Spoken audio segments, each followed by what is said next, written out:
Assalamualaikum warahmatullahi wabarakatuh. Sobat Biru Bincang Seru. Hari ini kita ketemu kembali dengan acara perbincangan yang tentunya akan seru karena selalu menghadirkan tokoh-tokoh inspiratif.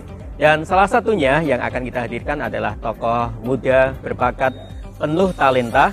Seorang sutradara muda di umur 14 tahun sudah menghasilkan karya dengan judul film Mata Jiwa yang beliau sutradari sendiri. Kemudian naskahnya juga beliau tulis sendiri.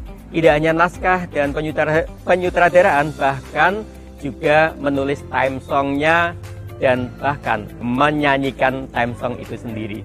Beliau adalah Sakifah Kinasih Gusti. Terima kasih. Assalamualaikum, apa kabar? Baik, Ustaz.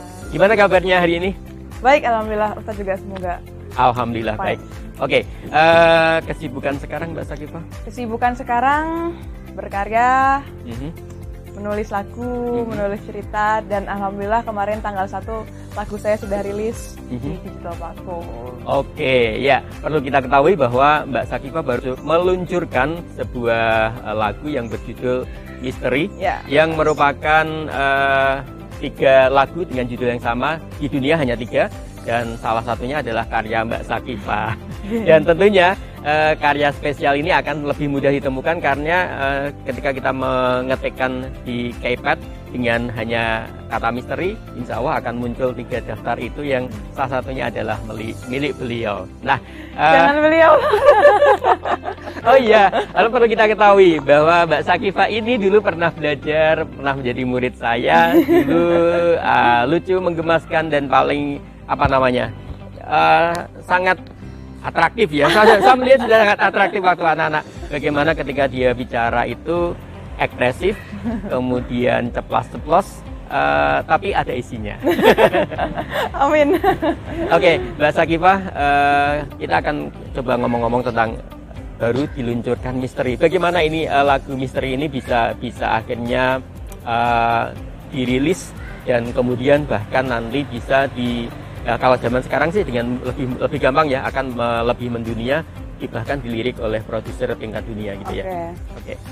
Jadi Misteri itu lagu pertama malah yang saya bikin pertama. Itu ketika waktu itu berarti di Yaumi itu kelas 3 SD kayaknya. Nah, justru sebelum Mata Jiwa ya? Iya. Wah, hebat sekali. Jadi lagu itu sampai sekarang sudah rilis ke digital platform yang orang-orang sudah bisa akses di Spotify, di YouTube. Jadi sudah melewati 12 tahun perjalanan sebelum akhirnya dia rilis kayak gitu. Jadi ya dulu karena suka bikin lagu, takut genjreng-genjreng bareng sama bapak. Kemudian akhirnya mulai diseriusi ketika kelas 6 SD. Jadi lagu ini baru masuk ke dapur rekaman kelas 3 SMP dan baru rilis ketika 3 SMA. Jadi 3 SD, 3 SMP, 3 SMA. Nah, ini menarik. Bagaimana seorang anak kelas 3 SD tentu kan mungkin belum bisa menuliskan dengan tangga nada ya. Masih nana. Nah, bagaimana proses nana itu akhirnya terus mengendap, akhirnya mungkin bisa jadi ada penyempurnaan gitu ya dari seorang anak kelas 3 ya, mungkin usia antara 9 sampai 10 tahunan ya ketika itu dokumentasinya waktu itu gimana Mbak Sakifah? Apakah sudah seperti sekarang dengan Jawa dan bahasa Inggris? Waktu pertama kali dibuat sudah ada versi Jawa sama bahasa Inggrisnya, tapi tentu tidak sempurna. Pasti sebagai seorang anak yang tidak mengerti nada, tidak mengerti, baru belajar menulis dengan dampingan bapak, itu masih cuma nana dengan imajinasi, dengan nada-nada yang dia dengar gitu. Kemudian, tapi dari situ belajar bahwa anak-anak kalau punya karya, setidak sempurna apapun, sekasar apapun karyanya, dibiarkan saja dia mengeluarkan apa yang ada di pikiran dia, karena bisa disempurnakan dan dia akan belajar dari situ. Nah, dari situ sebenarnya liriknya kok bisa jadi kayak gitu sih di kelas 3 SD mungkin ya. Karena mungkin ada lirik tentang Jawa yang mungkin menceritakan tentang kayak kepergian seorang kekasih kayak gitu. Tapi sebenarnya lagu ini mengisahkan tentang imajinasi seorang anak umur 10 atau 9 tahun tentang dunia yang sunyi gitu, tentang dunia yang tiba-tiba kalau gimana ya, ada pertanyaan saya waktu itu yang memenuhi kepala saya, gimana kalau dunia itu nggak ada udara, gimana kalau dunia itu nggak ada kicauan burung atau bintang gitu. Dan saya dari kecil emang suka hal-hal yang berbau misteri gitu. Karena siapa sih yang gak suka misteri gitu, kita suka hal-hal yang berbau itu yang ya. Jadi mungkin anak-anak gampangannya suka hantu deh kayak gitu. Tapi waktu itu misteri itu saya anggap sebagai teman baik saya, yang membuat saya suka menjelajah, yang membuat saya suka bermain di hutan, atau misalnya kalau lagi istirahat gitu di sini saya lihat-lihat pohon, saya merasa seakan-akan mereka hidup gitu. Jadi berbicara pada pohon gitu ya. Jadi imajinasinya berkembang mengalir gitu ya. Betul. Dan itu salah satu keistimewaan yang tentunya didukung oleh orang tua dan lingkungan ya, yang beliau yang Mbak Sakifah rasakan gitu ya. Salah satu keberuntungan bahwa Mbak Sakifah dikelilingi oleh orang tua yang mengerti. Tadi dikatakan paling pokok yang beliau harus kita catat adalah apa yang dikeluarkan oleh seorang anak itu biarlah itu diterima, jangan istilahnya jangan dikomentari dulu, jangan dinilai, biarlah dia mengalir, karena memang prosesnya, tahapnya dia baru sampai ke situ. Betul. Kalau dia sudah sangat sempurna sekali, ngapain ada perkembangan gitu ya? Nah, itu yang harus jadi catatan kepada kita, kepada teman-teman seusia Mbak Sakifah dan adik-adik, dan juga kepada orang tua, bahwa apa yang dilakukan oleh seorang anak itu kelak akan menjadi bahan, menjadi sesuatu yang berguna. Biarlah dia mengalir, bahwa itu adalah bagian dari proses tumbuh kembang gitu ya. Itu yang perlu kita garis bawahi. Oke, tadi Mbak Sakifah kalau saya lihat dari karya misteri tadi adalah bahwa didasari oleh seorang anak kecil yang memang suka imajinasinya memang luas tanpa batas gitu ya. Berarti Mbak Sakifah itu salah satunya adalah orang yang tipe suka merenungkan sesuatu, suka pemikir gitu ya. Kalau dikatakan bukan merenung, tapi lebih tepat kepada pemikir ya. Ini kenapa bisa begini, seandainya ini mungkin lebih ke situ ya. Itu yang dirasakan ya. Oke.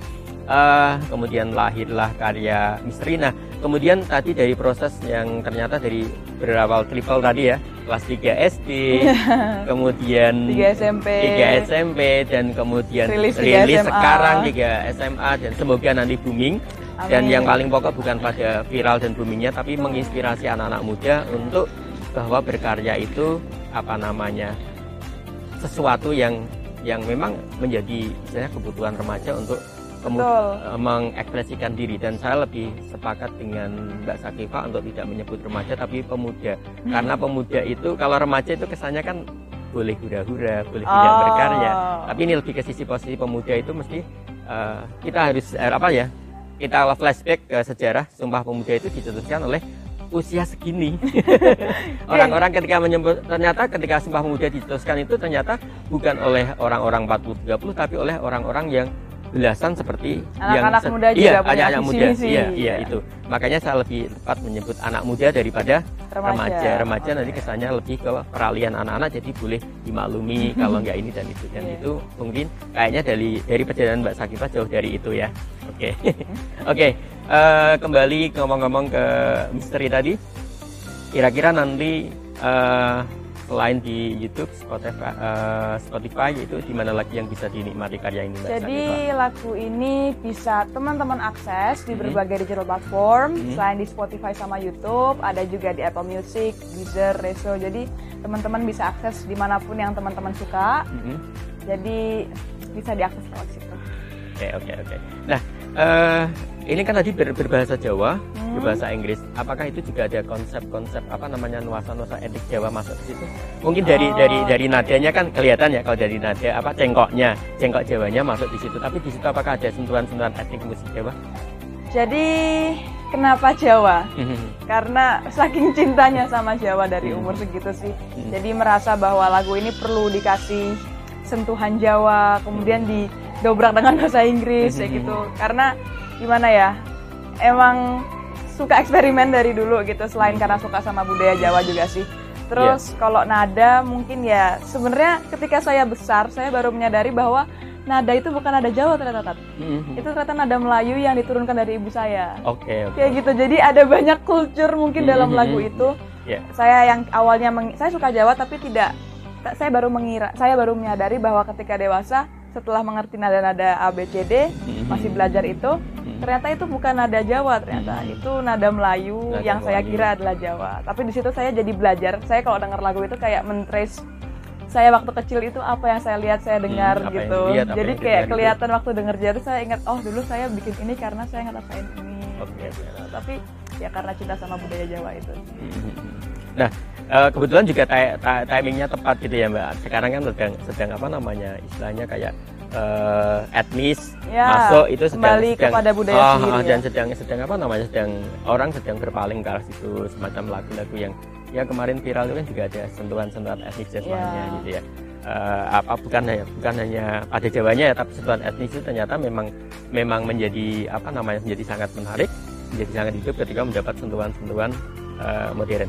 Oke, kembali kepada karya misteri tadi yang kronologinya adalah seperti yang diceritakan oleh Mbak Sakifah.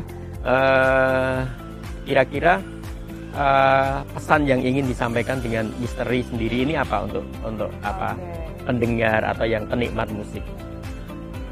Awalnya saya juga bingung. Ini lagunya tentang apa sih? Karena dibuat tanpa pesan tertentu. Seorang anak itu mungkin ketika saya dulu bikin itu tanpa pesan tertentu untuk disampaikan ke orang gitu, enggak, gitu lebih ya, ke pure bikin-bikin aja gitu. Ya. Tapi justru saya mendapatkan pesannya itu ketika sudah dewasa. Jadi saya malah baru menyadari bahwa lagu ini seperti perjalanan waktu, seperti prosesnya yang mengalami 12 tahun itu. Yang kedua, ketika saya mendengar lagu ini, saya seperti melihat sisi kecil saya. Jadi saya mungkin kalau dalam Jawa itu ada yang namanya istilah ngerogoh sukmo. Orang mungkin bilang ngerogoh sukmo itu keluar dari raganya, tapi bagi saya ngerogoh sukmo itu seperti melakukan perjalanan di mana dia melihat dirinya sendiri, dia melihat apa yang sudah dia lakukan. Gampangannya kita nyebutnya seperti memutar flashback masa lalu, kita jadi penonton, oh dulu kecil saya begitu. Betul. Gitu ya. Jadi gini, ketika saya awalnya sedang mencari pesannya apa sih, karena saya awalnya masih nggak tahu, saya coba menghadirkan Sakifah kecil di hadapan saya gitu, sambil tanya, kamu dulu waktu bikin lagu ini mikir apa sih ya gitu, kenapa liriknya jadi seperti itu, kamu mau menyampaikan apa? Kemudian Sakifah seakan-akan berkata kepada Sakifah dewasa bahwa Sakifah itu dulu suka ngobrol sama alam dan dia nggak takut dijudge sama orang lain, dia bahkan nggak takut sendiri, dia nggak takut ada di hutan belantara kemudian dibilangin mungkin diejek kayak anak yang nggak punya teman atau gimana. Jadi saya merasa bahwa Sakifah kecil lebih dewasa daripada Sakifah besar. Dia tidak takut sendiri, dia tidak mengemis apa ya? Iya gitu. Dia jadi bisa menyelesaikan urusannya sendiri gitu ya. Jadi belajar dengan masa lalu kita. Jadi pesannya adalah kita jangan lupa introspeksi, kita lihat diri kita sendiri. Kita perlu keluar dari diri kita, karena kalau kita belum keluar, yang kita lihat hanyalah sebatas tangan, kita nggak bisa lihat diri kita secara utuh gitu. Jadi jangan lupa lihat diri sendiri, masuklah ke dalam, kita lihat yang ada di sekitar kita dan hargai mimpi-mimpi kita dan kita menghargai dengan ngajak ngobrol alam mungkin yang saya kecil dulu merasa bahwa ini hidup, sehingga kita jadi lebih bijaksana kalau melihat sesuatu. Kita nggak boleh menyakiti ini karena dia terbangun dari sel-sel yang sebenarnya atom-atom kecil yang kemudian terbangun menjadi meja, katakanlah kayak gitu. Pohon-pohon ini, alam ini, jadi pesannya itu sih untuk bijaksana dan melihat diri sendiri. Artinya dari proses muhasabah diri gitu ya, kalau disilakan muhasabah diri ternyata memang apa namanya dari situ akan muncul hal-hal positif, diantaranya bahwa segala sesuatu itu ternyata memang diciptakan dengan tidak sia-sia. Kemudian ini ada unsur-unsur membentuknya, maka sangat disayangkan kalau kita gampang untuk melakukan perusakan atas sesuatu itu ya. Itu yang paling kata kunci yang paling pokok dari apa namanya perbincangan yang ya sangat menarik, sangat dalam. Wow, itu bagi saya kan oleh seorang anak 17 tahun. Halo gitu ya. Sementara saya waktu itu ngapain gitu ya, umur segitu, belum sampai ke puncak pemikiran seperti itu. Masa belum sampai ke tingkat bukan puncak ya. Karena ini masih berkembang selama kita ya saya jadi apa dari perbincangan kecil ini jadi menyadari kenapa sih ya maaf ya kalau kita agama kita itu mengajarkan untuk belajar itu ternyata tidak dibatasi oleh waktu, yaitu dari ayunan sampai nanti ke liang lahat, karena memang manusia itu terus selnya berkembang, fisiknya berubah, dan itu perlu penyusunan dan itulah belajar. Dan hidup itu ternyata sepanjang usia kita. Dan itu baru saya temukan hari ini bersama Mbak Sakifah yang masih 17 tahun dari perbincangan ini. Oke. Nah, Mbak Sakifah melanjutkan perbincangan tadi.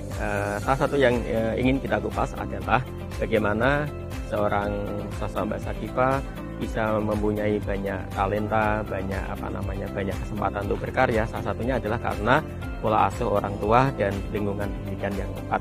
Nah, kira-kira hal yang diingat oleh Mbak Sakifah, pendidikan yang diterapkan orang tua di rumah gimana oleh ayah ibu? Yang paling terpatri dalam ingatan sampai sekarang itu ya tiap saya bangun tidur. Jadi tiap bangun tidur itu Bapak akan bernyanyi lagu bolanya sendiri. Waktu Bapak itu bukan pembuat musik, tapi pura-pura jadi pemusik aja gitu. Jadi kepura-pura aja dia tuh bikin saya ngerasa kalau aku pengen sesuatu aku juga bisa gitu. Jadi Bapak itu dulu nyanyiin lagu. Jadi lagunya untuk bangunin anak-anaknya, saya sama kakak gitu. Lagunya, hai anak-anakku, ayo lekas bangun, ini hari kan sudah siang. Lihat di jendela, sinar mentarinya menembus kaca rumah kita. Jadi mungkin pelajaran yang saya dapat dari situ adalah berkarya tanpa takut dibilang apa ya, kayak orang berkarya tidak perlu melihat dia apakah dia itu sudah hebat dulu atau apa. Jadi nggak perlu sempurna pada pertama. Jadi yang penting aku berkarya, yang penting aku bisa mempertanggungjawabkan karya aku, pertama itu. Yang kedua, nulis juga. Bapak itu mengajarkan untuk menulis, yang akhirnya menjuru banyakkan ke dongeng, ke cerita. Mungkin itu yang jadi bikin saya jadi suka ngomong. Jadi banyak cerita, banyak yang bisa diperbincangkan, sampai pohon pun saya ajak ngomong juga gitu. Dan akhirnya menjadikan komunikasi sebagai hal yang penting. Iya. Dan itu sangat klop dengan apa namanya, di sekolah ini itu ada tagline untuk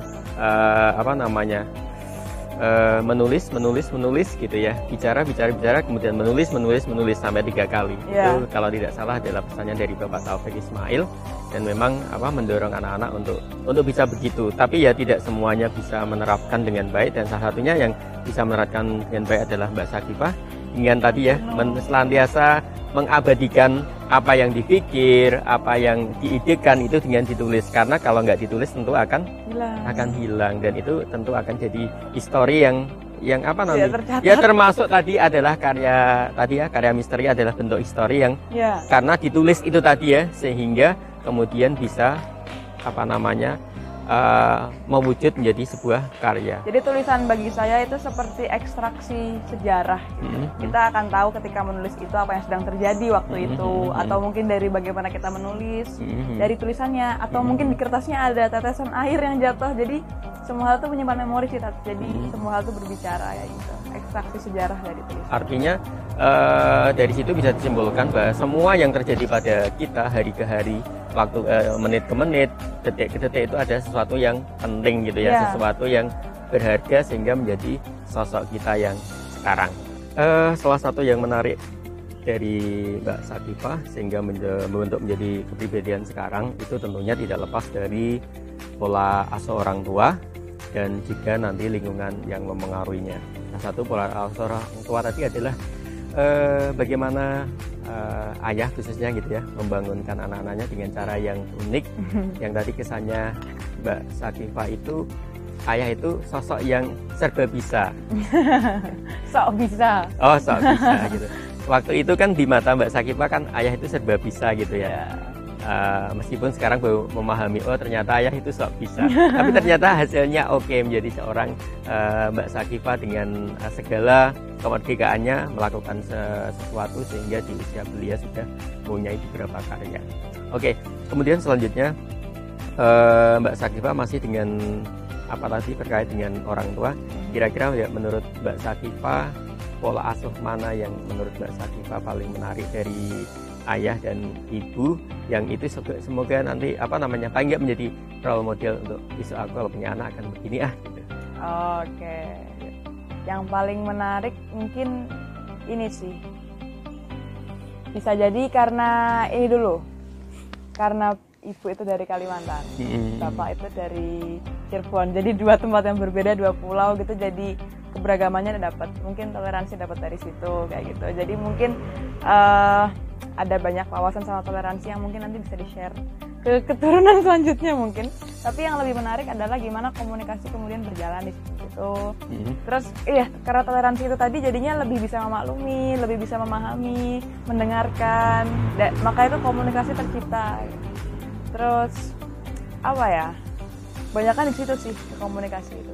Oke, ya, salah satu yang khas dari putra putri Bapak Hasan Auni dan Ibu Ismiati adalah keterampilan berkomunikasinya yang menonjol gitu ya, dari ketiga-tiganya, baik Mbak Sakifa, kemudian adiknya Mbak Aira, kemudian Mas Balya, itu adalah kemampuan untuk berkomunikasi dan menyampaikan apa saja yang istilahnya menjadi terlintas di pikirannya saat itu yang paling menonjol gitu ya.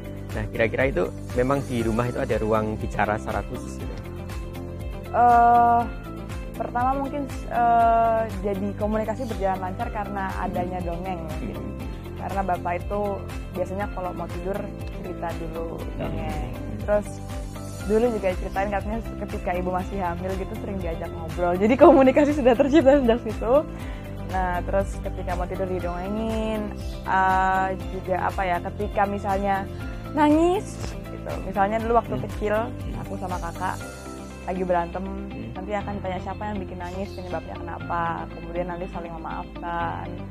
Jadi komunikasinya berjalannya diterapkannya lewat situ gitu. Terus biasanya juga lihat film mungkin waktu di usia berapa sering lihat film, kemudian setelah itu nanti kita diskusikan secara keluarga, apa yang bisa diambil, apa yang bisa diterapkan dalam keluarga kita, bagaimana cara kita melihat orang lain yang bisa kita ambil nilai-nilainya dari film ini gitu. Ya, menarik sekali ya ternyata pola asuhnya. Nah, kemudian ini terakhir, hal-hal yang melengkapi dari pola asuh di rumah, kemudian hal yang paling mengesankan ketika bersekolah apa Mbak? Sebagaimana kita ketahui ya, Mbak Sisi ini, Mbak Sakifa ini menempuh pendidikan formalnya itu sampai SD di Yaumi Fatimah, kemudian selanjutnya memilih untuk sampai SMP. Sampai SMP, kemudian memilih untuk homeschooling gitu ya.